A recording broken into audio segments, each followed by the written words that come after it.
삼성과 LG는 막아놓고 중국 샤오미는 허용했습니다. 정부 소비 쿠폰 정책에서 벌어진 믿기 힘든 일입니다. 정부가 내수 진작과 소상공인 지원을 위해 시행한 민생회복 소비 쿠폰이 엉뚱한 논란에 휩싸였습니다.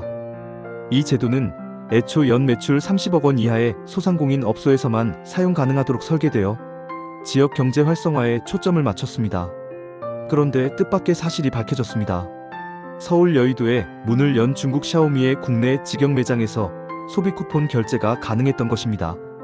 반면 국내 대기업인 삼성전자와 LG전자 오프라인 매장은 애초부터 사용처에서 제외된 상황이었습니다. 한국 기업은 막고 중국 대기업에는 지원이 흘러갔다는 형평성 논란이 터져나왔습니다. 어떻게 이런 일이 벌어진 걸까요? 샤오미 코리아는 지난 6월 말 국내 첫 직영 매장을 오픈했습니다. 이 매장이 신용카드 가맹점으로 등록되면서 행정안전부의 분류체계상 소상공인 매장으로 간주된 것입니다. 매출 규모와 무관하게 제한 업종에서 빠져나와 쿠폰 사용이 가능해진 겁니다. 샤오미 매장은 소비 쿠폰 게시일부터 약 3주간 매장 안팎에 결제 가능 안내문을 당당히 부착했습니다.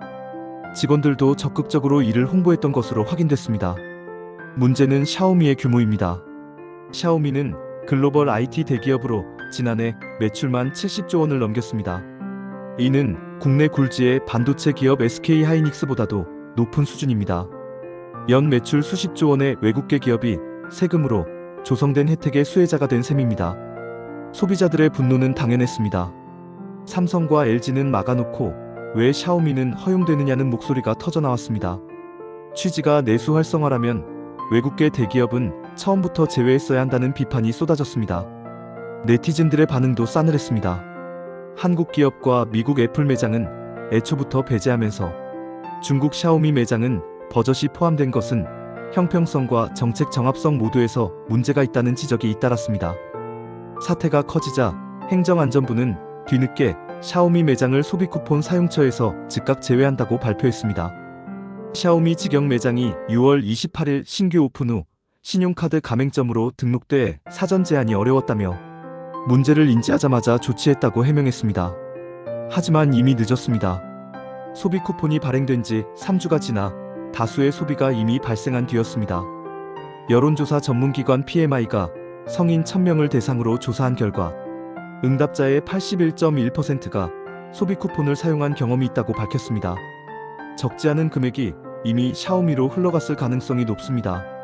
이번 사태는 여러 문제점이 복합적으로 작용한 결과입니다. 샤오미의 국내 매장이 지난해 실적이 잡히지 않아 자동적으로 소상공인 기준에 충족된 점, 사용처를 일률적으로 매출 기준만으로 분류한 점, 대형 외국계 전자매장에 대한 사전 검증이 미흡했던 점이 문제였습니다. 소상공인을 지원한다는 정책이 오히려 외국 대기업을 지원하는 웃지 못할 상황이 벌어진 겁니다. 이런 일이 벌어진다면 과연 누가 정부 정책을 신뢰할 수 있을까요? 결국 이 사건의 본질은 정책 설계와 관리의 허술함을 적나라하게 드러낸 것입니다. 국민 세금으로 만든 소비 쿠폰이 정작 지원해야 할 소상공인이 아닌 외국 대기업으로 흘러가는 상황. 여러분은 어떻게 생각하십니까? 구독, 좋아요, 알림 설정 꼭 부탁드립니다. 또한 댓글은 저에게 힘이 됩니다. 감사합니다.